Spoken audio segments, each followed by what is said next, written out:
ನಮಸ್ಕಾರ ಎಲ್ರಿಗೂ, welcome to my mini vlog. ಬೆಳಗ್ಗೆನೆ ಎದ್ದು ನೀಟಾಗಿ ಫ್ರೆಶ್ ಅಪ್ ಆಗಿ ಆಚೆ ಬರೋಷ್ಟರಲ್ಲಿ ಮಕ್ಕಳು ಕೂಡ ವೆಲ್ಕಮ್ ರೆಡಿ ಇದ್ರು. ಅವ್ರನ್ನೂ ಎತ್ಕೊಂಡು ಮುದ್ದಾಡ್ಬಿಟ್ಟು ಫ್ರೆಶ್ ಆಗಿ ಗ್ರೀನ್ ಟೀ ಕುಡ್ಕೊಂಡು ಆಚೆ ಬಂದು ಟೀ ಕುಡಿದ್ಬಿಟ್ಟು ಸರಿ ಅಂದ ಪ್ರೀ ವರ್ಕೌಟ್ಗೆ ಆಮ್ಲೆಟ್ ನ ತಿಂತಾ ಇದ್ರೆ ಇಲ್ಲಿ ವಿಸ್ಕಿ ಸ್ಕಾಚು ನನಗೂ ಕೊಡು ಅಂತ ನಾನು ಕೊಡಲ್ಲ ಅನ್ಬಿಟ್ಟು ಲಾಸ್ಟ್ ಅಲ್ಲಿ ಅವ್ರಿಗೂ ಕೊಟ್ಬಿಟ್ಟು ನಾನು ತಿನ್ಕೊಂಡು ಸೀದಾ ಜಿಮ್ ಕಡೆ ಹೊರಟೆ. ಕೆಳಗಡೆ ಹೋಗಿ ಗಾಡಿ ಸ್ಟಾರ್ಟ್ ಮಾಡ್ಕೊಂಡು ಸೀದಾ ಹೋಗಿ ಜಿಮ್ ಕೂಡ ತಲುಪ್ತೆ. ಕೆಳಗಡೆ ಗಾಡಿನ ಪಾರ್ಕ್ ಮಾಡಿ ಸೀದಾ ಮೇಲೋಗಿ ಇವತ್ತು ನಾನು ಫುಲ್ ಬಾಡಿ ವರ್ಕೌಟ್, ಅದಕ್ಕೆ ಪ್ರೀ ವರ್ಕೌಟ್ ಹಾಕೋಣ ಅಂದ್ಬಿಟ್ಟು ಪ್ರೀ ವರ್ಕೌಟ್ ಹಾಕೊಂಡು ಮಸ್ತಾಗಿ ವರ್ಕೌಟ್ ಮಾಡೋಣ ಅಂದ್ಬಿಟ್ಟು ವರ್ಕೌಟ್ ಕೂಡ ಸ್ಟಾರ್ಟ್ ಮಾಡಿದೆ. ಫಸ್ಟ್ 10 ನಿಮಿಷ ಫುಲ್ ವಾಕ್ ಮಾಡಿಬಿಟ್ಟು ಆಮೇಲೆ 10 ನಿಮಿಷ ಫುಲ್ ಬಾಡಿ ಫ್ರೀ ಮಾಡ್ಕೊಂಡು ಆಮೇಲೆ ವರ್ಕೌಟ್ ಕೂಡ ಸ್ಟಾರ್ಟ್ ಮಾಡಿದೆ. ಇವತ್ತು ನೋಡ್ಕೊಟ್ಟು full body workout next level ಅನ್ಕೊಳ್ಳಿ.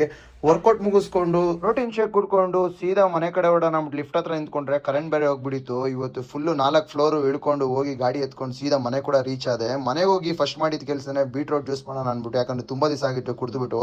ಅದಕ್ಕೆ ಅದನ್ನು ಪ್ರಿಪೇರ್ ಮಾಡಿ ನನ್ನ ವೈಫ್ ಕುಡ್ಕೊಂಡು ನಾನು ಫ್ರೆಶ್ ಅಪ್ ಆಗಿ ನಾಷ್ಟಕ್ಕೆ ಓಟ್ಸ್ ನ ತಿನ್ಕೊಂಡು ಸೀದಾ ನಾನು ಸ್ವಲ್ಪ ನನಗೊಂದು ಶೂಟ್ ಇತ್ತು ಅಂದ್ಬಿಟ್ಟು ಹೊರಟೆ ಆಚೆ. ವಿಜಯನಗರಕ್ಕೆ ಬರೋ ಅಂತ ನಮ್ಮ ಮಚ್ಚನ್ ಕೂಡ ಕರೆದಿದ್ದೆ. ನಾನು ಹೋಗೋಷ್ಟರಲ್ಲಿ ನಾನೇ ಫಸ್ಟ್ ಹೋಗಿದ್ದು, ಅವ್ನು ಆಮೇಲೆ ಬಂದ. ಸರಿ ಅಂದ್ಬಿಟ್ಟು ಶೂಟ್ ಕೂಡ ಮಾಡಿದ್ರಿ. ನೋಡಿ ಯಾವ ಶೂಟ್ ಅಂದ್ಬಿಟ್ಟು ಏನಪ್ಪ ಇವನು ಇಷ್ಟೊಂದು ಚಿನ್ನ ಇಟ್ಕೊಂಡೇನೆ ಅಂತ ತಲೆ ಕೆಡ್ಸ್ಕೊಳಕ್ ಹೋಗ್ಬಿಡಿ, ಅದು 1 ಗ್ರಾಮ್ ಚಿನ್ನ. ಅದಾದ್ಮೇಲೆ ಶೂಟ್ ಎಲ್ಲ ಮುಗಿಸ್ಕೊಂಡು ನನ್ನ ಮಚ್ಚ ಮಧ್ಯಾಹ್ನ ಊಟ ಟೈಮ್ ಕೂಡ ಆಗಿತ್ತು. ಇಬ್ರು ಕೂತ್ಕೊಂಡು ಜೊತೆಲೆ ಊಟ ಮಾಡ್ಕೊಂಡು ಅವನು ಒಂದ್ ಕೆಲಸದ ಕಡೆ ಹೊರಟ, ನಾನು ಸೀದಾ ಮನೆ ಕಡೆಗೆ ಬಂದೆ. ಮನೆಗೆ ಬಂದು ಫ್ರೆಶ್ ಅಪ್ ಆಗಿ ನಾನು ನನ್ನ ವೈಫು ಸೀದಾ ಹೊರಟಿದ್ದೇನೆ. ಸ್ವಲ್ಪ ವೆಜಿಟೇಬಲ್ಸ್ ತಗೊಬರೋಣ ಅಂದ್ಬಿಟ್ಟು ಅದನ್ನು ಕೂಡ ತಗೊಂಡ್ಬಂದೆ. ತರೋಷ್ಟರಲ್ಲಿ ಮೂವಿ ಕೂಡ ಹಾಕೊಂಡು ನೋಡ್ತಾ ಇದ್ದೆ. ಸಿರಿ ಅಂತ ಮೂವಿ, ವಿಷ್ಣುವರ್ಧನ್ ಸರ್ದು, ತುಂಬಾ ಚೆನ್ನಾಗಿದೆ. ಒಂದು ಒಳ್ಳೆ ಮೆಸೇಜ್ ಇಟ್ಟಿದ್ದಾರೆ. ಅದನ್ನ ನೋಡ್ತಾ ಇದ್ರೆ ಇಂಟ್ರೆಸ್ಟ್ ಅಲ್ಲಿ ಈ ಕಡೆ ವಿಸ್ಕಿ ನನ್ನ ತೊಡೆ ಮೇಲೆ ಹತ್ಬಿಟ್ಟು ಮಸಾಜ್ ಮಾಡು ಅಂತ ಅವಳೆ. ನೋಡಿ ಇಲ್ಲಿ ಆ ತರ ಅವಳಿಗೆ ಮಸಾಜ್ ಮಾಡ್ಬಿಟ್ಟು ಈ ಕಡೆ ತಿರುಗ್ತೀನಿ, ತಿರ್ಗಾ ಓಡೋಗ್ಬಿಟ್ಟು ಇಬ್ರು ಜೋಜೋಲ ನಿಮ್ಮ ಮೇಲೆ ಕುತ್ಕೊಂಡು ಆಟ ಆಡ್ತಾ ಇದಾರೆ. ಯಾವ ರೀತಿ ಟೆನ್ಷನ್ಸ್ ಇಲ್ಲ, ಕಮಿಟ್ಮೆಂಟ್ ಇಲ್ಲ, ಟೈಮ್ ಊಟ ನೋಡಿ ಎಷ್ಟು ರಾಣಿದಿರಿದ್ದಂಗಿದೆ. ಅಷ್ಟರಲ್ಲಿ ಊಟ ಕೂಡ ರೆಡಿ ಇತ್ತು. ಚಪಾತಿ ಸೊಪ್ಪಲ್ಲಿ ಅದ್ದ ತಿನ್ಕೊಂಡು ಇವರಿಬ್ರು ವಾಕಿಂಗ್ ಕರ್ಕೊಂಡಿದ್ದೆ. ಫ್ರೆಂಡ್ಸ್, ಇವತ್ತು ಮೀಲ್ ಆಗಿದ್ದಾಗಿತ್ತು. ಇಷ್ಟಾದ್ರೆ ಲೈಕ್ ಮಾಡಿ, ಯಾಕಂದ್ರೆ ಡಿಸ್ಲೈಕ್ ಮಾಡಿ. ಮುಂದಿನ ಸಿಗ್ತೀನಿ. Love you all, keep supporting. Bye friends.